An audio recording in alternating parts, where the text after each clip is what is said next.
শিৱসাগৰৰ ঘটনাবোৰ আমাৰ চৰকাৰৰ ফালৰ পৰা স্পষ্টীকৰণ দিব লাগে।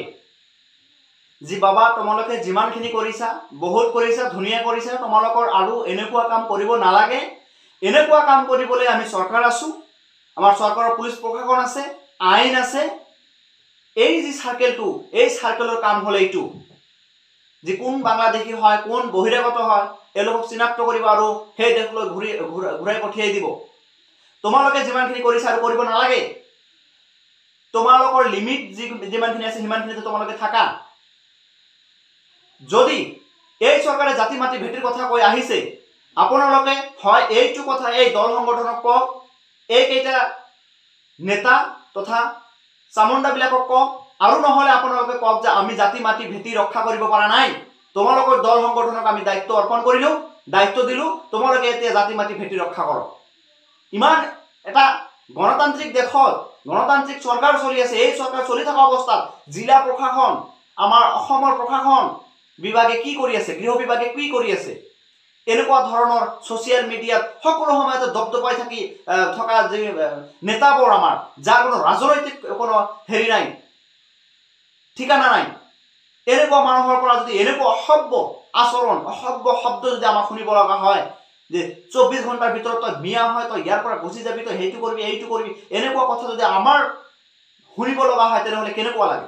লাজ লাগিছে আজি চৰকাৰৰ ওপৰত।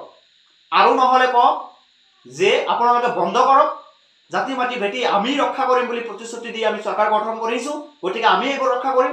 আৰু নহ'লে কওক যে আমাৰ চৰকাৰ ব্যৰ্থ, বিজেপি গভৰ্ণমেণ্ট ব্যৰ্থ জাতি মাটি ভেটি ৰক্ষাৰ কাৰণে, সেইকাৰণে আমি আমাৰ দায়িত্বটো এই জাতীয় দল সংগঠনৰ হাতত তুলি দিছোঁ, সিহঁতে যি কৰিব কৰিব, বাছ ক্লিয়াৰ। আপোনালোকে মনে মনে থাকিব, সিহঁতে ক'ৰ পৰা কি ৰাইটছ পালে, কেনেকৈ পালে, কোনে দিলে, সেইবোৰ আমি একো গম নাপাম। কিন্তু সিহঁতে আমাৰ ঘৰত আহি মোক ক'ব যে আপোনাৰ কোনো হেৰি নাই, আপুনি বাংলাদেশী, আপুনি বহিৰাগত, আপুনি ইয়াৰ পৰা ওলাই যাব লাগে, কেনেকৈ হ'ব?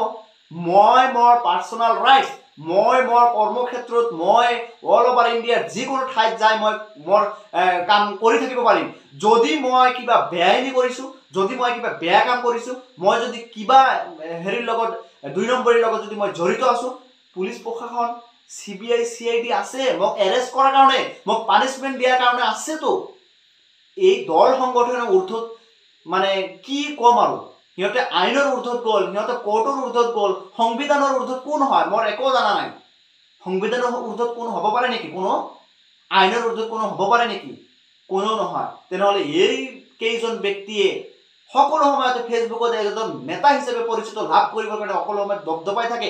জিলা প্ৰশাসন নাই, তাৰ হেৰি নাই, DC নাই, SP নাই, আমাৰ CM নাই, একো নাই। আৰু এই এজন লম্পটে যেতিয়া মিয়ালেণ্ড দাবী কৰিলে, এই লম্পটজনক কৈছোঁ যে যেতিয়া মিয়ালেণ্ড বুলি দাবী কৰিলে, অসমৰ জনসাধাৰণৰ পৰা আমি সকলোৱে এইটোৰ প্ৰতিবাদ জনাইছোঁ, লগতে আমাৰ মুখ্যমন্ত্ৰী ডাঙৰীয়াই ইয়াৰ প্ৰতিবাদ জনাইছে। কিন্তু আজিৰ দিনত এইবোৰ বিষয়ে কোনো প্ৰতিবাদ জনোৱা নাই যে তোমালোকে এইটো কৰিব নালাগে, বা এই লাচিত সেনা সংগঠনৰ নামত যি নেতাকেইটাই যি তাণ্ডৱ চলাই আছে, যি অভিযান চলাই আছে, এইটো আমি গ্ৰহণ নকৰোঁ। এই অভিযানবোৰ আমি প্ৰশাসন তথা গৃহ বিভাগে চলাম। তোমালোকে যিমানখিনি কৰিছা আৰু কৰিব নালাগে, ইমানখিনি কোৱাৰো সাহস নাই। তাৰমানে আমি কি বুজিবলৈ পাম যে এইটো জাতীয় দল সংগঠন নে আমাৰ বিজেপিৰ ভাতৃ সংগঠন? এইটো কিন্তু আমাৰ বুজিবলৈ আৰু বাকী নাথাকে।